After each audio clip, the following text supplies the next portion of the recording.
Assalamualaikum warahmatullahi wabarakatuh. Nahmaduhu wa nusolli wa nusallim wa ala rasulillahi karim amma ba'da. Suatu ketika ada suatu kisah antara Pak X dan Pak Z. Pak X dan Pak Z saling mengenal dahulu kala di zaman duduk di bangku SD, SMP, SMA, serta kuliah.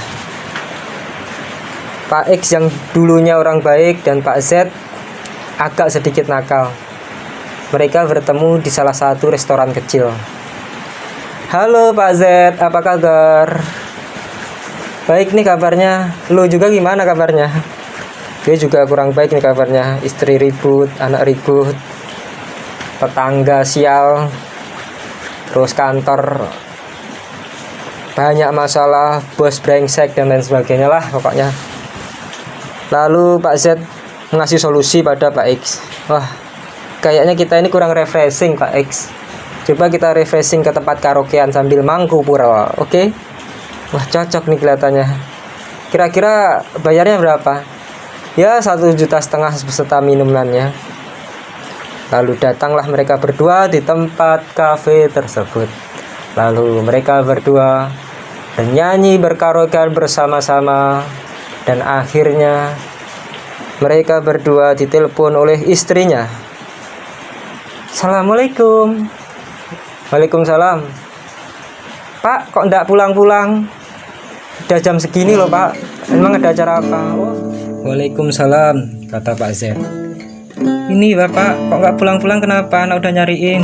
Ya ini lagi di kantor nih. Bentar lagi juga mau pulang. Ya ditunggu ya Pak. Anak-anak udah nyariin semua. Nyonyanya Pak Z bilang seperti itu. Lalu mereka masih asik dalam kafe dan mereka bergoyang-goyang, berjoget-joget.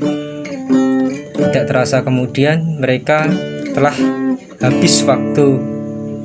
Akhirnya mereka pulang. Ketika dalam perjalanan naik mobil bersama Pak X dan Pak Z, tiba di tengah-tengah jalan kecelakaan terjadi. Naudzubillah min dzalik. Tabrakan antara mobil dan kontainer sehingga meletik ke jurang tersebut. Akhirnya kedua istri Pak X dan Pak Z bingung kenapa belum pulang-pulang. Tidak lama kemudian datanglah telepon dari pihak rumah sakit mengabarkan bahwasanya telah terjadi kecelakaan Pak X dan Pak Z. Lalu mereka berdua khawatir dan datang ke rumah sakit. Ketika mereka berdua datang ke rumah sakit, nyonya daripada istri Pak X melihat bahwasanya Pak X telah meninggal dunia. Innalillahi wa inna ilaihi rajiun. Lalu nyonya daripada istri Pak Z melihat Pak Z ternyata kakinya sudah buntung dan tangannya udah hancur. Naudzubillah min dzalik.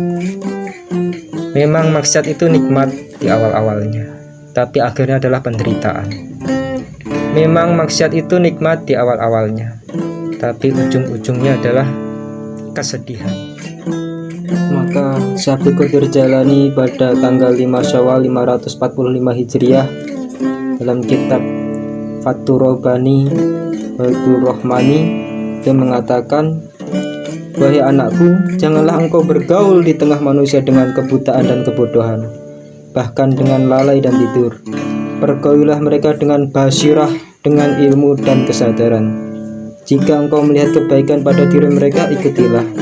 Jika engkau melihat sesuatu yang membahayakanmu, maka tinggalkanlah, kata Syekh Qadir Jailani. Wala taqrabu zina, dan janganlah engkau dekati zina. Karena bagaimanapun zina adalah perbuatan yang keji. Memang enak pural itu, indah, mantap, montok dan sebagainya, tapi itu adalah perbuatan keji, akan menimbulkan kecelakaan pada suatu hari.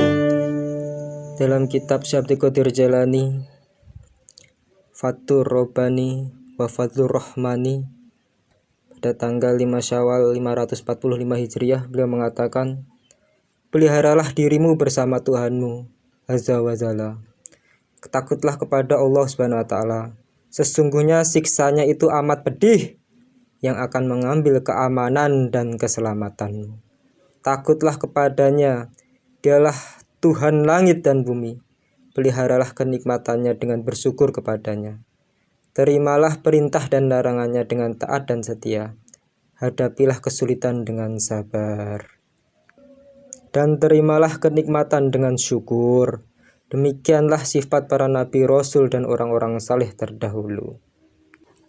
Tinggalkanlah ajang bermaksiat kepadanya, dan makanlah dari meja ketaatan kepada Allah Subhanahu wa taala. Peliharalah batasan-batasan Allah Subhanahu wa taala. Dalam kitab Fathur Rabbani wa Fadlur Rahmani, hari Jumat 8 Syawal 545 Hijriah, Syekh Abdul Qadir Jailani beliau berkata, jauhilah teman-teman yang buruk. Jauhilah teman-teman yang buruk. Putuskan keakraban dengan mereka. Bergaulah dengan orang-orang soleh. Jauhilah kawan buruk meskipun ia dekat darimu. Jauhilah kawan yang buruk meskipun ia dekat darimu. Dan dekatilah orang-orang baik meskipun ia jauh darimu. Setiap pergaulan akan menumbuhkan pengaruh. Jadi perhatikanlah dengan siapa engkau bergaul. Subhanallah bihamdihi, subhanallah bihamdika, asyhadu an la ilaha illa anta, astaghfiruka wa atubu ilaik. Assalamualaikum warahmatullahi wabarakatuh.